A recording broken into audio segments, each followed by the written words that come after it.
Good morning, good afternoon, and good evening, and welcome to the Logical Christian Podcast. I'm your Logical Christian, Dan Erwin. If you've joined me before, welcome back. If this is your first time here, welcome.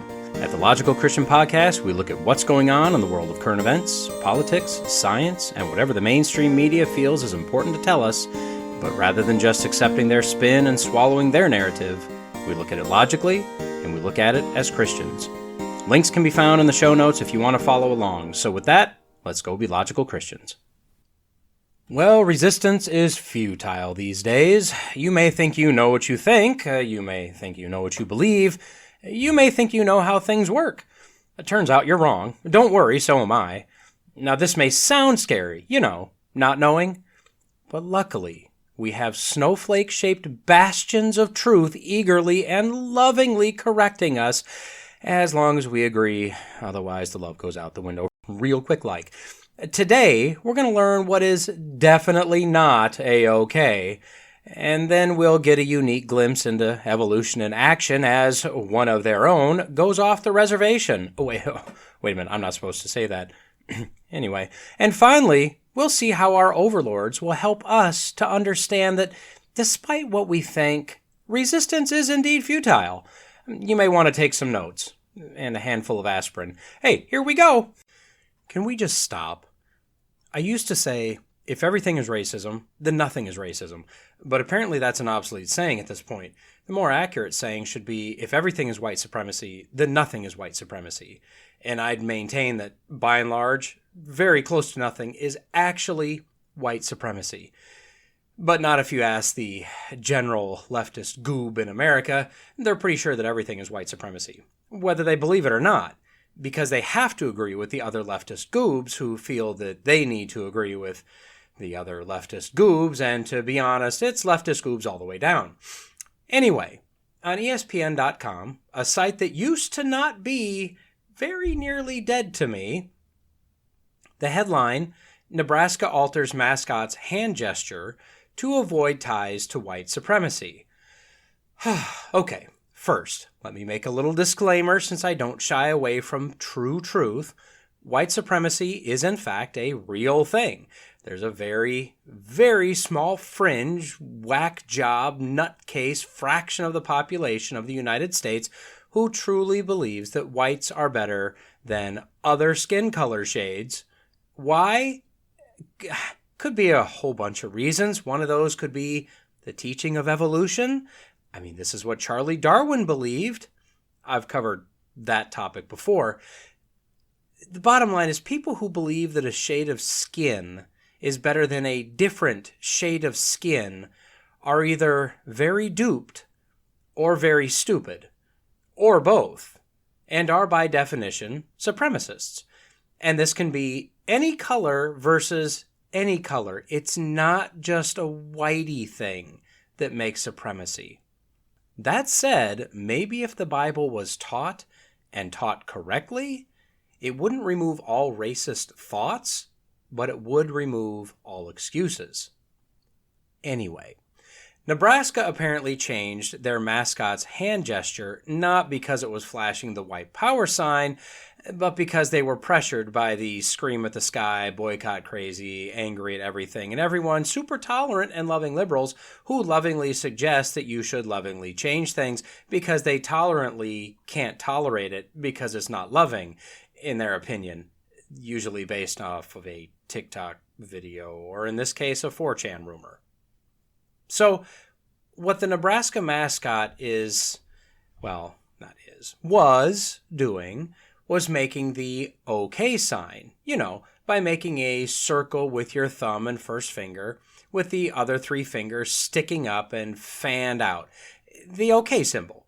Well, but that's still not entirely true. He's got the circle part, but the other three fingers, they look like maybe they're arthritic. I'm not sure. They're kind of meaty, and they're just kind of half curled, not really sticking up. But who cares? It's the intention behind what he's doing. Well, let's be clear. So Herbie Husker, 50 years ago, was depicted with this OK symbol. Well, sort of. Why? Don't care. Doesn't matter. But recently, the Associated Press was given a statement by the Nebraska Athletic Department, quote, The concern about the hand gesture was brought to our attention by our apparel provider and others, and we decided to move forward with a revised Herbie Husker logo. The process of changing the logo began in 2020, and we updated our brand guidelines in July of 2021. The revised logo is now the only Herbie Husker mark available to licensees. Apparel provider and others. Okay, I'm really curious about this. I mean, did they get an activist apparel provider trying to run the show? Is that what happened? Did they get a couple nasty tweets? Or were they like just slammed day after day, all day, phones ringing off the hooks, angry people demanding that the college stop being so supremacist with their whiteness?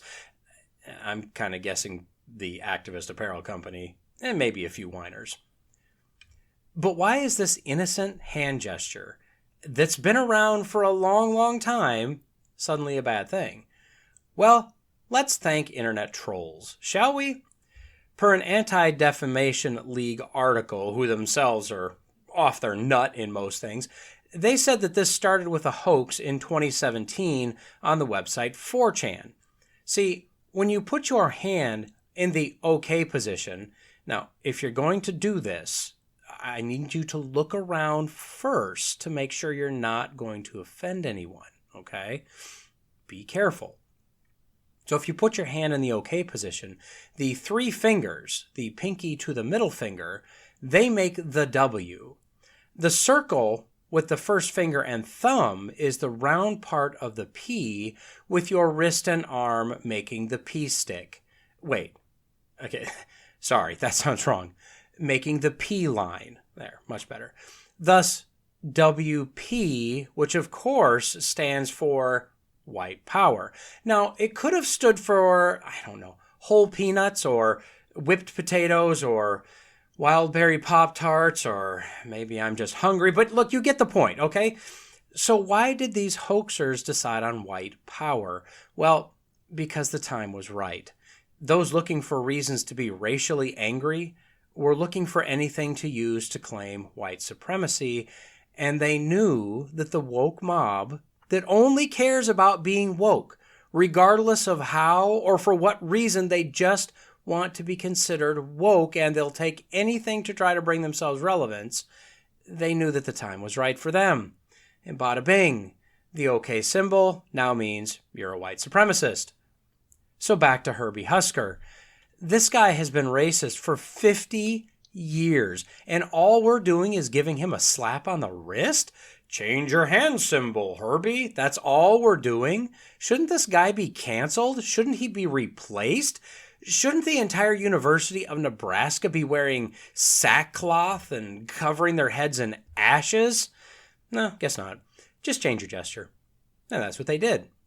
Now, Herbie, rather than signaling all his racist mascot friends, is simply holding up the first finger in a number one type of symbol. It took 2 years to get this racist to curl his W fingers and un-P his thumb and wrap it around the now clenched W fingers and extend his first finger to the sky, but it's finally done. Finally, all of us non-racist, non-supremacists, and non-whites can sleep easy tonight. Problem solved. Or is it? Look, here's what I know. Herbie, last I looked, still white. Just forcing him to do something different didn't change his skin color. Hello? He's got that angry, non-white hating scowl on his white face. And what's number one exactly? The school? The athletic department? The specific sport? Oh, I say nay. I believe that Herbie is just signaling the fact that white supremacy is number one in his book. Whites are number one. In fact, he's pointing to heaven, which clearly means only whites go to heaven. And here's something. If you have any children in the room, you may want to listen to this first. This is just eerie. If you turn his hand upside down, or the entire picture upside down, or leave the picture alone and you turn upside down. Look, just make sure that you're looking at his hand upside down, okay? The three curled fingers, oh, they look like a W. The way the thumb is drawn is just a sharp P circle, and the pointer finger is now nothing but a P line. WP, watermelon pop. White power, white power. Look, I rest my case, Your Honor. And this brings me back to my initial question. Can we stop? Can we just stop? It took me literally 2 minutes to think of how racist this new symbol is. How long before the Nebraska athletic department starts hearing about the fact that they got a white boy as a mascot and that's racist? The problem stems from the fact that the world in general, but specifically the Western world, is almost entirely disconnected from reality. We are addicted to attention and outrage and incredulity. We have a deep inner desire to have purpose, for our lives to have meaning, to fight in order to right injustice. And we've disconnected from the one thing that can help us understand the world and help us tame our passions and give us this sense of purpose and meaning and define true justice and true mercy. That is Christianity. In fact, the Bible is the only place you can find the answer to racism, the answer to supremacy, and the fortitude and grounding to stand against the ever-changing system of the world. The Bible tells us that we're all one race. It tells us to love God and hate sin. It tells us to love each other, even our enemies. It tells us to forgive more times than we can count. It tells us to leave vengeance to the Lord. It tells us to stand against the wiles of the devil. It tells us that God is our King, that Jesus is our Savior, and the Holy Spirit is our guide, not the shifting focus and outraged flavor of the moment that the world believes will save them, if only they can right all the perceived injustices in the world. We are currently stuck in an ever-tightening loop of infinite regress. We'll never hit the right combination of woke to appease the woke mob because the target keeps moving.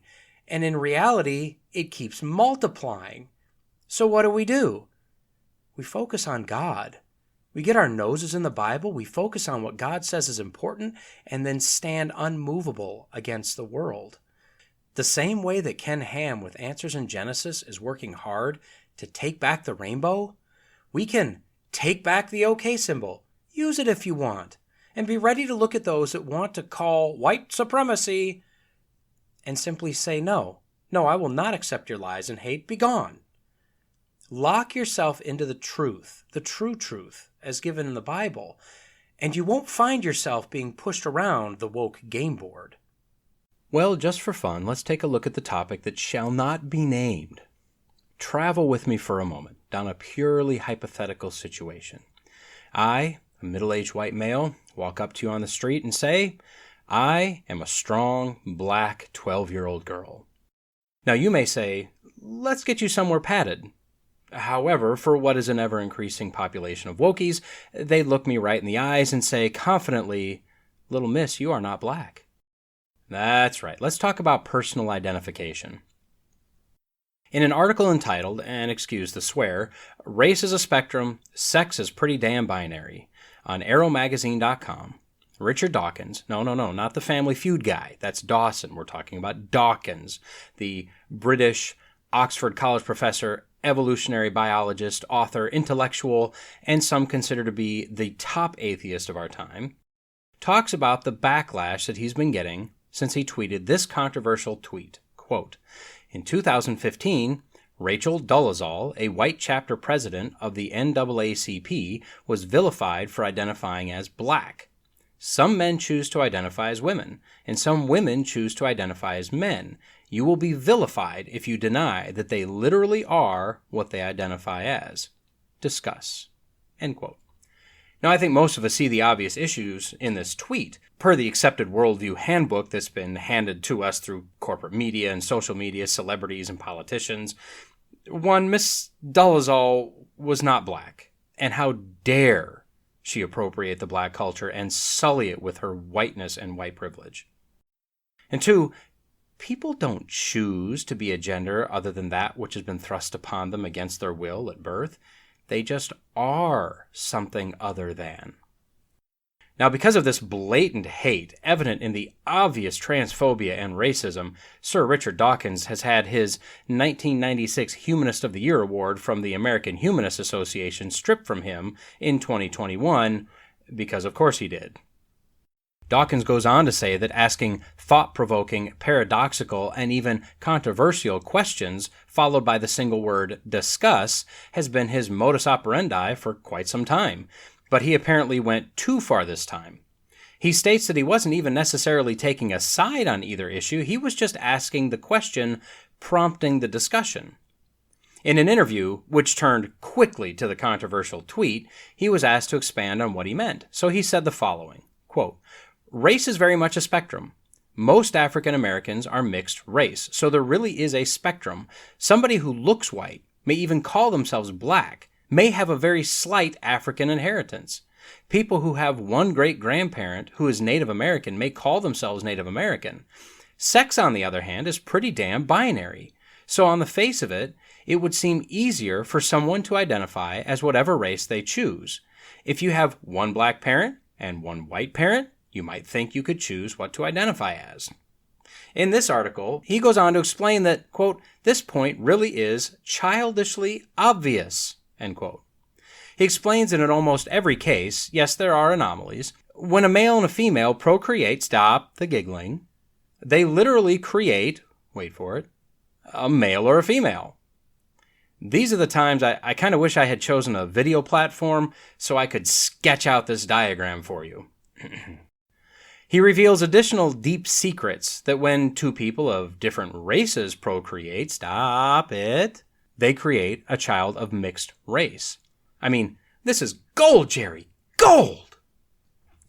He makes a really great point after this, I thought. Specifically speaking of African Americans, he points out that people like Meghan Markle and Barack Obama are clearly of mixed descent, although they're referred to or refer to themselves as black. They could just as easily consider themselves white as they are literally a mixture.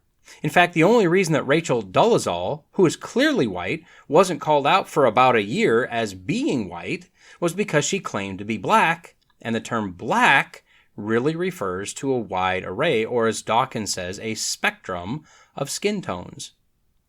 This is as opposed to a person's sex, which you can generally look at someone and make the correct assumption. And if they're naked, it gets even easier. You can read the article for yourself. He goes into the work of Darwin and Sir Ronald Fisher and a number of other scientists and geneticists. I won't cover this here. Just take note of the fact, as it is important. But I want to point out one more thing he details. If one wants to change his or her sex, the process internally and externally is quite an undertaking, so much so that the woke culture, my words, has decided that anything from physical reconstruction to simply feelings will enable you to be identified as what you want to be.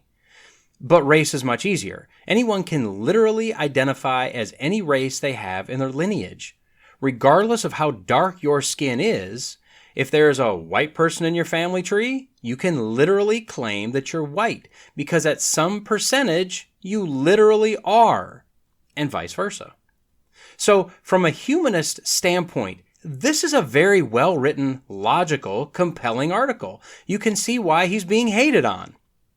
Despite the fact that he, as an evolutionist, is my sworn enemy, I absolutely agree with his thinking on a conceptual basis. But in reality, he's actually had to disconnect himself from logic in order to make his logic-based points. Let me explain. The concepts we're discussing here are race or ethnicity, sex or gender, and evolution or creation.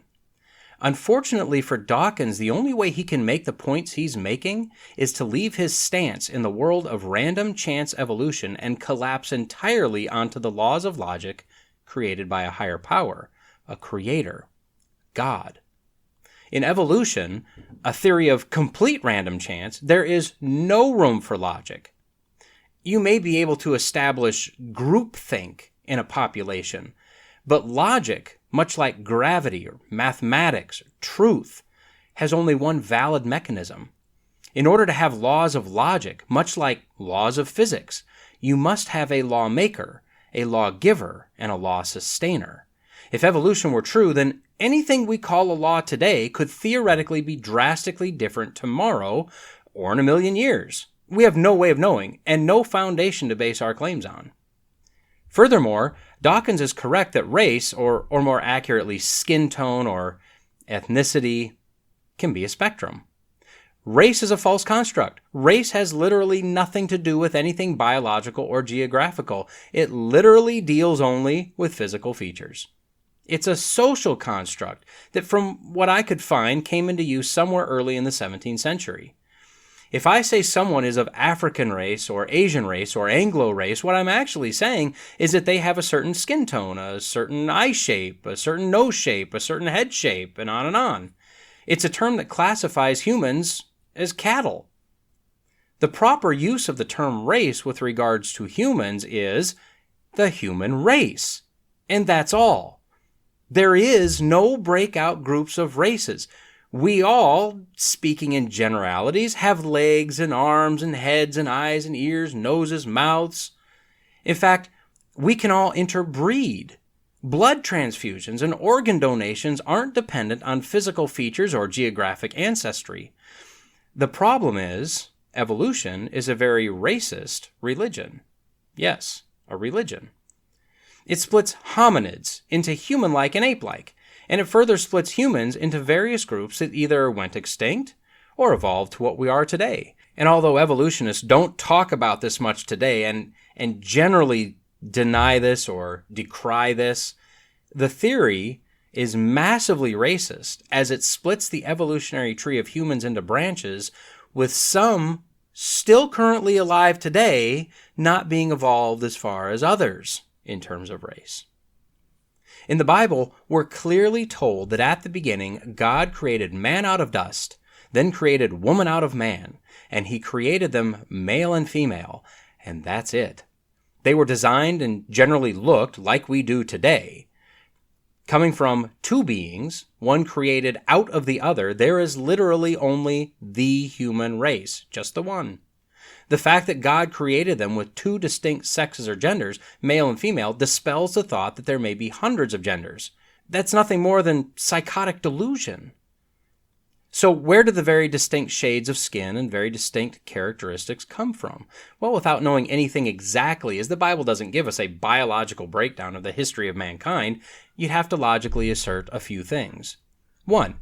Adam and Eve had all the possible genes for skin tones from very pale to nearly black in appearance, and all human characteristics, possibly many of them we've never seen. 2. Noah's 3 sons, in combination with their wives, had all the genes for all skin tones and human characteristics that we see today, and possibly others. And 3, the confusion and splitting of mankind into groups by language at the Tower of Babel, followed by the splitting off of these groups geographically, would have to be where people groups started to procreate very dominant genes and essentially breed out recessive genes, which gives us the clear distinctions in appearance that we find today. And yet, any combination of any skin tone or ethnic background can procreate, knock it off, and create children. One race, one species. This in itself is amazing, as looking in the animal kingdom, animals that look the same and essentially are the same but have geographically isolated populations cannot interbreed with other geographically isolated populations. Humans, however, still retain this capability. The design and the sustaining hand is simply amazing. So, Mr. Dawkins, you are correct. Race, or since I don't like that term, and we really need to stop using it, let's say physical characteristics, are on an infinite spectrum as it pertains to humans. But sex or gender, despite what you do, despite how you feel, as dictated by your chromosomes, which you can never alter, is literally binary. There are only two choices. I just wish that he would do real science and look at all the data, all possible hypotheses, and I pray that his eyes are open before it's too late so he can see the only plausible theory pertaining to race and gender. Furthermore, regardless of the programs, the money spent, the segregation, the desegregation, the re-education, the shaming, the depression and anxiety of those struggling with their gender, and the general hate-filled concept of racism, which really is nowhere near as rampant as the corporate media would have you believe, these will never be solved. The only solution to gender dysphoria and racism is to bring humanity back to the only source of true truth, God's Word. Only when we understand and educate others on the damage that the lie of evolution has wrought and the firm foundation of truth that's found in the Bible will we be able to see a man of a different color as brother and be able to truly help the teen that's struggling with his or her identity. Well, here we have another eerie article. As I've said before, this isn't the indicator that the rapture is right around the corner, but it's all working toward the end of time.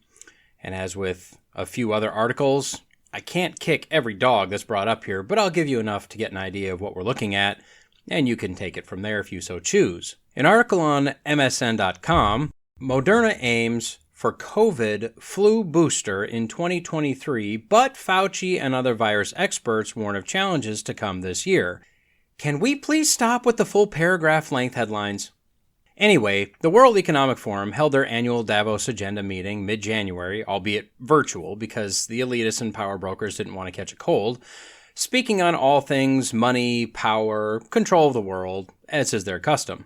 You can look up their agenda, but bottom line, the attendees are generally considered the top of the top, people who have an interest in controlling the direction of the world. People like Klaus Schwab, Al Gore, John Kerry, a number of presidents and heads of countries, the CEO of Bank of America, and it was all kicked off with a keynote given by the president of China himself, Xi Jinping. And that should tell you something. To me, Obi-Wan comes to mind. You will never find a more wretched hive of scum and villainy. We must be cautious. These are the global control-minded folks that are pushing, demanding the Great Reset. The Great Reset is basically a system that will bring the entire globe into some sort of economic parity, but not by bringing the poorest countries up to meet the top. Oh, no. By bringing the rich countries down to meet the bottom. This is to be done through eliminating capitalism and promoting social justice and enacting various Green New Deals. In fact, you've all heard of Build Back Better. Well, Biden didn't coin that term, or write any of his speeches, or find his way through the White House by himself, or probably stay up past 4 o'clock on most days, or make any actual decisions, or... Sorry. No, Biden wasn't the one to coin this term. This was coined by the World Economic Forum, and a number of countries in the UN, the G7, etc. had the same initiatives. Now, once the globe is brought under control, it will be these elitists that will rule. They'll make the decisions and, decide who lives and who dies. The basics. Okay, I'll let you dive in from there. On to the massively long headlined article regarding this new COVID flu booster coming soon to a Costco or a library or a gas station or pretty much anywhere but your doctor's office near you. Of course, the COVID-19 pandemic hit center stage for the WEF this year, as I believe it did last year as well. So to that end, the CEO of Moderna got the spotlight for a bit, and in a minute we'll talk about Fauci's experience and his appearance, also from the same article. Let's start with Moderna. Stéphane Bancel, the CEO in question, touted the expectation that his company will have this combo shot ready to go by autumn of 2023. As the article says, and listen carefully to the language used as words mean things, now quoting the article's author, quote, "This would go some ways toward breaking down resistance among individuals to vaccines," end quote. And then quoting Bancel himself, quote, "Our goal is to be able to have a single annual booster so that we don't have compliance issues where people don't want to get 2 or 3 shots a winter, but to get 1 dose where they get a booster for corona and a booster for flu and RSV to make sure people get their vaccines." Excuse me? Break down resistance, compliance issues, make sure people get their vaccines. I'm sorry, since when did getting a flu vaccine become mandatory? When did freedom of choice or freedom of bodily autonomy turn into a compliance issue? And who exactly am I complying to? That phrasing should send chills down your spine. But remember, the World Economic Forum is all about power and control. If it were left up to them, you wouldn't have any freedom, except for the freedom they allow you to have when they allow you to have it, where they allow you to have it at.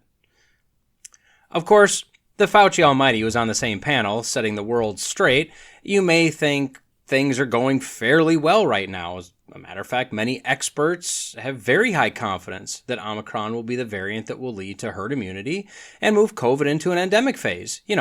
Another cold that we'll deal with forever. But the Minister of Lies says he'll only agree that this is endemic when it stops disrupting society, to which I'd have to say this reasoning would make Fauci the pandemic, as his guidance has been the biggest disruption in society we've ever seen. Maybe if governments and corporate media and Fauciists would shut up and go away for a bit, maybe people would move on with life, much like the majority of the country already has done. So this panel focused very heavily on misinformation, quotes around that, which by definition is anything other than the agreed upon party line given to us because they've done the thinking for you, so you don't have to. Fauci, who time and time again has proven to be at complete odds with absolute top experts in their very specific fields, and who also has a track record of lying, said that there's misinformation that getting too many boosters could be harmful for your immune system. If you do it constantly, sure, but, quote, giving boosters at different times, there's no evidence that's gonna hinder it, end quote. Again, this is countered by even the likes of Rochelle Walensky, the head of the CDC, or Robert Malone, the creator of the mRNA technology, and many other real experts. The author then clarifies for us, we, the plebeians, need to understand that a, quote, good vaccine, end quote, may not prevent infection, but it'll keep most of you out of the hospital, and most of you will generally live, and most of you will have mild illness only. Want proof? Look at Omicron. Except that when you look at the old world map on the Johns Hopkins tracker, you see that South Africa, where Omicron started, which has about a 20% vaccination rate, had their highest peak of weekly cases with this variant, and their lowest case of weekly deaths in the midst of a COVID spike with this variant. So the author and this panel of experts can try to take credit for this vax shortcutting Omicron, and trust me, they do and they will, but the facts don't bear that up. Of course, for most people, it doesn't matter, as they've been absolutely brainwashed into thinking that even if they or a loved one dies from COVID, it would have been worse if they hadn't had the shots. No, I'm sorry. Webster's Dictionary and the CDC can change their definitions of vaccine if they want, but in general, when someone is told they're getting a vaccine for a disease, as we were all told, we fully expect to not get the disease. See smallpox or measles or polio. In fact, we were told directly and indirectly that if we got the shot, we couldn't get COVID. Therefore, we couldn't pass it on. We wouldn't die. We wouldn't get sick. We wouldn't have to wear masks. And the list goes on. And then the experts like Tall Tale Tony walk these claims back and back and back because it was very obvious that their vaccine was and is failing badly. It's neither safe nor effective. But then Fauci was asked by the moderator why the U.S. can't contain COVID. We're uber wealthy. What's the problem? Because, money can do everything. And this is where the great and powerful Fauci dives straight into his leftist overlord's key talking points. First, the healthcare system is broken.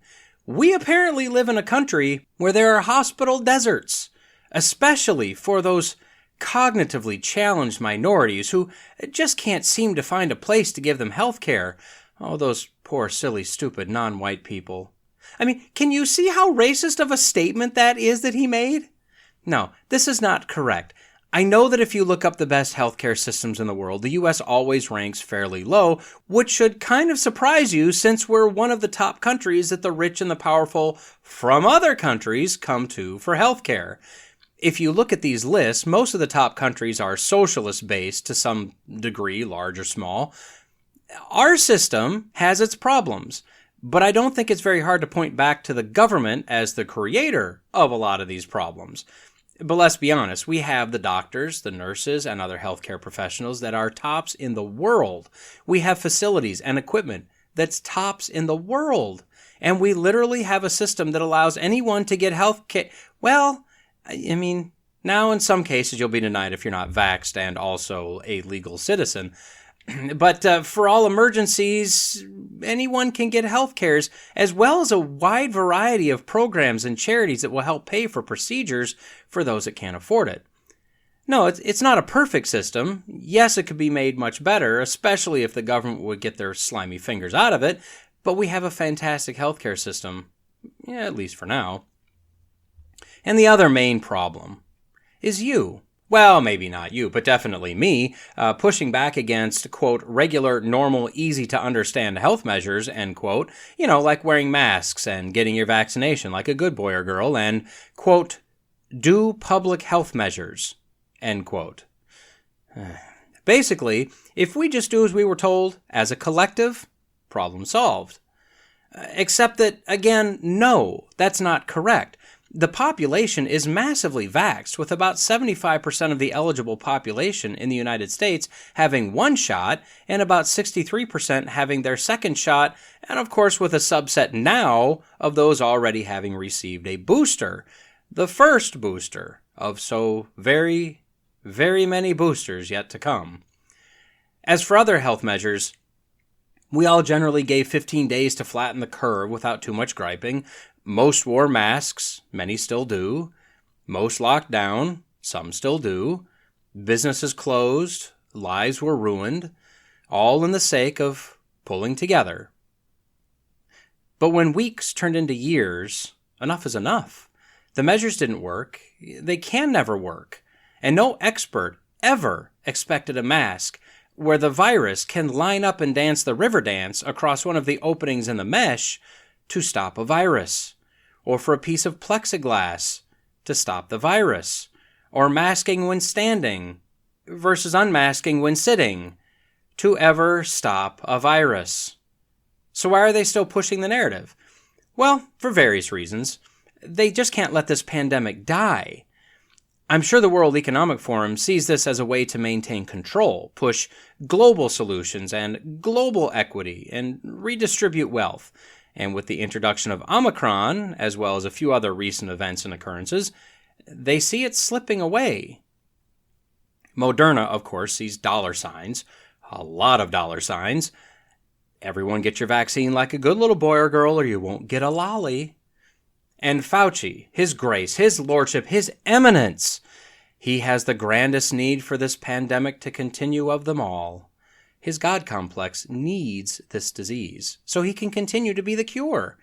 His stating that he is science twice, knowing that to him science is the ultimate, that there is no God, that's tantamount to claiming that he is in fact God in the flesh. This is who he believes himself to be. But unfortunately for Tony, that position is already filled. And that's the problem for Fauci, Moderna, and the elite, and the World Economic Forum. They're not God. This stuff is frustrating and angering and terrifying to no end. If you're not someone that regularly keeps up with the news, especially with anything deeper than the surface tripe that the majority of the population is fed on a daily basis, I understand. Personally, I feel it's important to know what's going on at a deeper level, but I get it. Trust me, I get it. That being said, although I believe we should know what's going on, and I believe that we should be involved to whatever degree we're able to fight for freedom and liberty, to expose the lies, to walk in and proclaim the truth, I think we also need to be aware that the world is breaking down. Man is becoming more and more corrupt, and eventually all of this comes to an end. Now, if you're a Christian, that's actually a cause for rejoicing. Even in the midst of the human struggle for good and right, we can rest in the fact that we have an all-sovereign God who holds everything in the palm of his hand, who knows the end from the beginning, and who will never be dethroned, no matter how loud the elitists, the specks of dust, yell and scream. And let me say this, and I'm speaking to me as well, we should be praying for these men and women that are literally planning and perpetrating evil at this very moment. We should not pray blessings on them, but we should pray for revelation of guilt and shame as to who they truly are in the eyes of a completely holy God. We should pray for their repentance and complete yielding to the authority and lordship of the one true God. But if that's not what God has for them, then we can, in clear conscience, pray that they are removed from a place of influence and power in whatever means and ways God chooses. So my advice to you and to me, if you're a Christian, know what's going on in your world, know what's going on in the world. Fight for what's right in your sphere of influence on this planet, but rest in God. Pray for the salvation of those lost men and women, or the removal of them, as God deems fit. If you're not a Christian, my advice to you is to seek out a solid pastor and a church. Learn about God, the only God. Learn about Jesus. Then fall on your face before your Creator. Repent and believe. And then join the rest of us in our work and in our rest. And with that, we've reached the end of this episode of the Logical Christian Podcast. If you've made it this far, the odds are you liked what you heard. I'd greatly appreciate a like, a comment, and a review if you're so inclined. As you likely already know, it all helps with the algorithms. Don't forget to subscribe so you can be notified whenever a new episode drops. And finally, if you found this podcast useful or entertaining, share it with your friends, your enemies, your in-laws, your outlaws. If you want to reach me, you can do so at lcpodcast@outlook.com, or increasingly, I'll be using @lcpodcast on Getter. Lawrence J. Peter said, "Against logic there is no armor like ignorance. But Jesus told us that if you abide in my word, you are truly my disciples, and you will know the truth, and the truth will set you free." So stay in the word, stay logical, stay faithful, and until next time, God bless.